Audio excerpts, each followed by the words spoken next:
We're awaiting instructions and backup from Major Bent.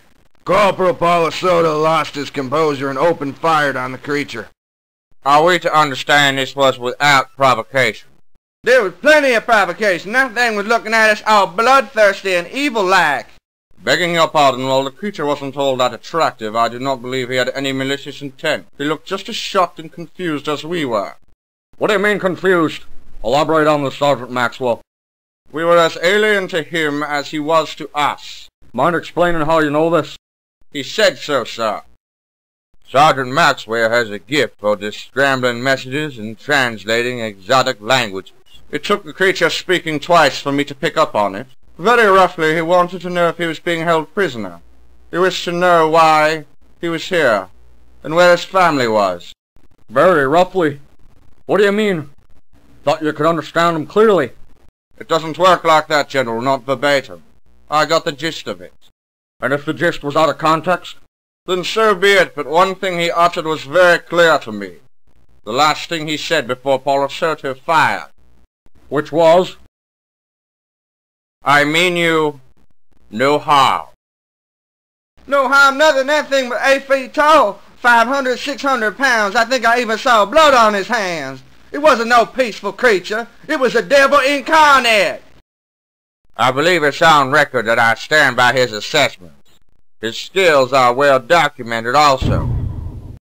It is not a matter of skill, it is a matter of credibility. Is there any reason why you see fit to interrupt this way, Major Bent? To cut short this fallacy. More than you, Major Bent. Spit an image of your father, you are. You come to say something, say it. I'd love to hear it.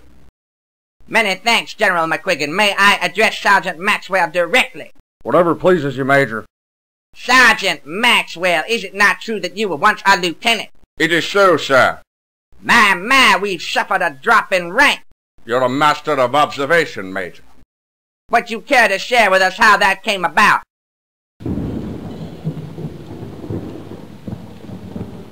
I asked you a question, Sergeant.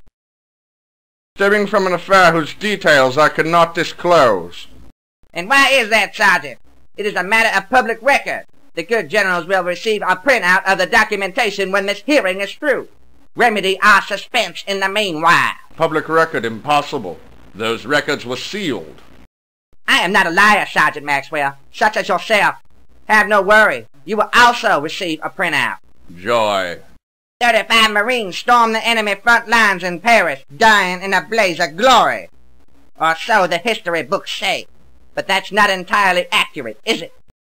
I hope you're going to arrive to a point sometime soon, Major Bent. It's a hot truth, sir. They did indeed charge the front line under order of Major Gregory Wyatt. And what of you, sir? I withdrew and attempted to persuade others in doing the same. In other words, you disobeyed a direct order from a superior officer and then attempted mutiny. We were grossly outnumbered and too far from familiar ground in the dense wilderness. We were short on supplies and they were armed to the teeth. As they were defending their encampment, retreat was the only move that wouldn't result in inevitable slaughter. That was not your decision to make. Major Wyatt apparently did not see things the same way. You deserted your own men and undermined Major Wyatt's military faculty. Major Wyatt's faculties were drowned in bourbon and those men died because they wanted to win more than they wanted to live. You say this because they would not betray their country, Sergeant. No, because they were willing to betray themselves. Tell us what happened next, Sergeant. A third of the company died from heavy fire on the initial charge. The remaining soldiers held their ground for a short time, before finally disengaging. Another half went down during the retreat, and the remaining men were decimated by a surprise attack to the flank. Do you not suppose they may have not considered retreat had you not planted the seed in their minds? Whether they retreated or followed through at that point, the result would have been the same. They were ghosts the moment they crossed the line. Ghosts, you're ghosts, because you have to live with the fact that you watched your fellow soldiers get butchered while you stood idly by as a coward. Half the battle is knowing when you have lost. That's enough. Well, when first asked to give a statement, did you lie and say they never attempted retreat?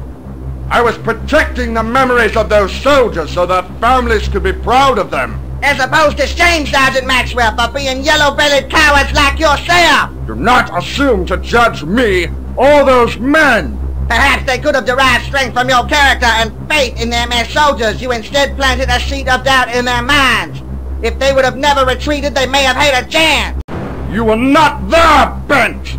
And neither were you. It was you who betrayed their memories. It was you who made them ghosts. You might as well have shot all 35 of those men yourself. You are not only a liar, a coward, and a traitor, but a murderer too! Bastards!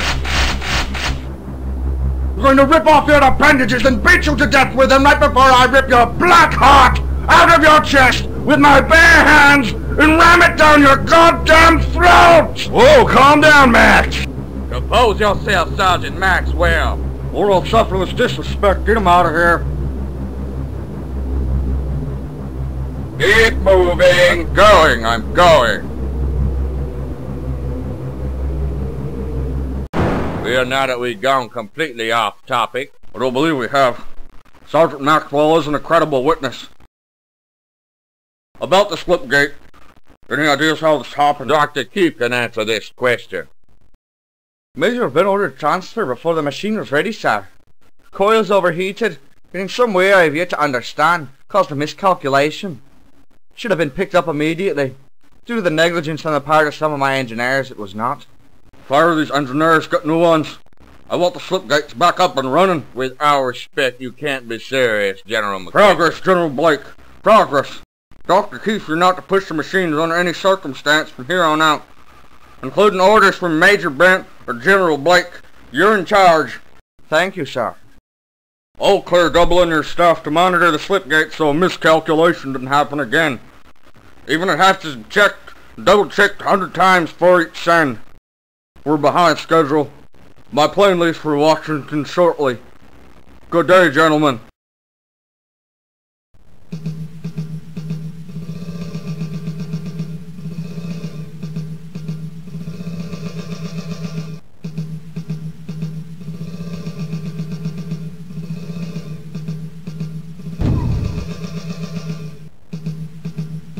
That boy went wild on here, knocked him unconscious. Yeah, kind of funny, come to think of it. There's nothing we can do. I tend to disagree. These enforcers and MPs, no offense to you, are not very bright because of those implants that are going around like candy. They'll be quick to assess a situation as warranting combat with whatever's on the other side of this slipgate mess. I would recommend legitimate investigators, but I know of none with a high enough security clearance. Therein lies the problem. Being that we as high-ranking officers are not bound to these grounds, how would you feel about getting away? Maybe so you can clear your head about this unfortunate business with your men getting implants. I hardly think this is a good time for it. There would be a purpose. There's a man I've worked with in the past who could be of great service here, I feel. His security classification. Higher than even me. It's solved mysteries previously thought to be unsolvable. Worked on the most top-secret operations our country has ever conducted. The government often used him as a spy. Remote viewing. The government has been using psychics for years.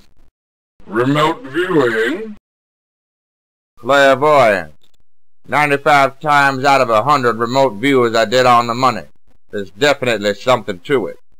This man has graphically described foreign military installations a few thousand miles away. Like Sergeant Maxwell, he has a gift. Only Maxwell has the ears. This man has the eyes and the mind. Who is he? His name is Jack Torres. If you agree to collect him, it would be advisable to treat him like a hostile prisoner. I must be missing something here. I said he worked with the government. I didn't say he liked it. He's also a former Navy SEAL, so he can be quite the handful. Any suggestions on where to find him? I got a pretty good idea.